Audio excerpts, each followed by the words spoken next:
तेजस्वी सम्मान खोजते नहीं गोत्र बतलाकर, पाते हैं जग से प्रशस्ति अपना कर्तव्य दिखलाकर। हमारे धर्म शास्त्रों में यदि भाई के लिए सती होने का विधान हमारे धर्म नायकों ने किया होता तो वह उसे कर बैठता। राजा तो उसे बनना ही नहीं था, वह तो राजकुमार था। युवराज तो राज्यवर्धन था, जिसकी हत्या छल से गौड़ नरेश शशांक ने कर दी। ये वही बंगाल नरेश है जिसने बोधि गया के बोधि वृक्ष को कटवाकर गंगा में फेंकवा दिया था, क्योंकि यह शैव मत का अनुयायी था। इन दोनों भाइयों की एक बहन थी, राजश्री। अरुणांश काव्य गुंठत मुखी बाण भट्ट ने हर्षचरित में लिखा है कि मुख पर लाल रेशम का पर्दा डाले हुए रहती थी। राजश्री की शादी मौखिर शासक कन्नौज के राजा मौखिर ग्रहवर्मा से हुई थी। मौखिर शासक थे ये कन्नौज के शासक ग्रहवर्मा की हत्या मालवा के शासक देवगुप्त ने कर दी। अब जब पता चल और राजश्री को चोरनियों की भांति कारागार में डाल दिया गया। जब राजवर्धन को इस बात का पता चला तो राजवर्धन तो एकदम आवेश में चल दिया सेना लेकर और उसने देवगुप्त को मार दिया। किंतु बंगाल नरेश शशांक ने धोखे से राज्यवर्धन को मार दिया।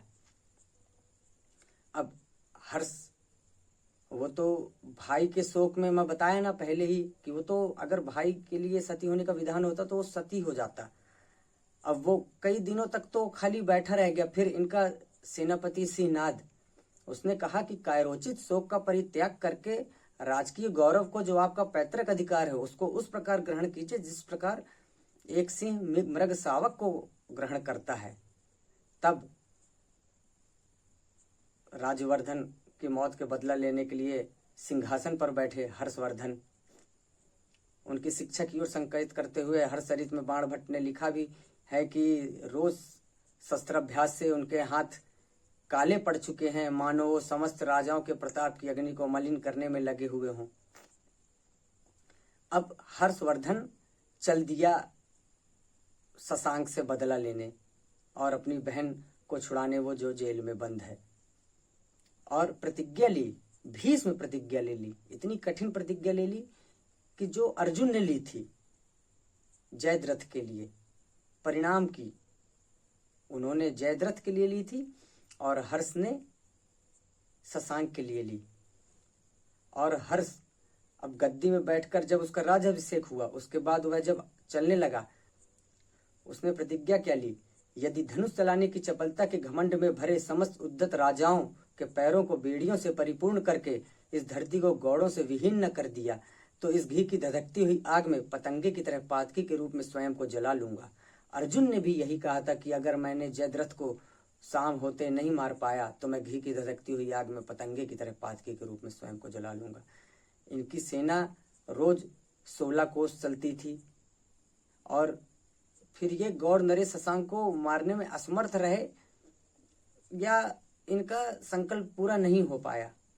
और फिर महान हर्ष के लिए भी नासूर क्या हो गया, हर्ष के लिए नासूर हो गया वही दक्षिण जो औरंगजेब के लिए था। पुलकेशिन द्वितीय, चालुक्य 3 थे, वदामी, कल्याणी और वेंगी। तो जो बदामी थे वतापी, तो इनकी राजधानी वतापी थी। अब पुलकेशिन हर्ष से युद्ध होना था। पुलकेशिन का एहोल प्रशस्ति पत्र में लिखा हुआ भी है कि अपार सामंत के मुकुटमणियों से आच्छादित है जिनके चरण कमल ऐसे हर्ष को भय से विलगित करा दिया। पुलकेशिन से हार गए हर्षवर्धन। और यही पुलकेशिन और दक्षिण में पल्लव शासक नरसिंह वर्मन मामल से हार गए। यह वही नरसिंह वर्मन है जिनके पिता सिंह विष्णु, जिनका दरबारी कवि भरावी है, जिसकी मात्र एक रचना मिलती है किरातार्जुनियम, जिसमें किरात वेशधारी भगवान शिव और दिव्यास्त्र हेतु तपस्यारत अर्जुन के युद्ध का वर्णन है।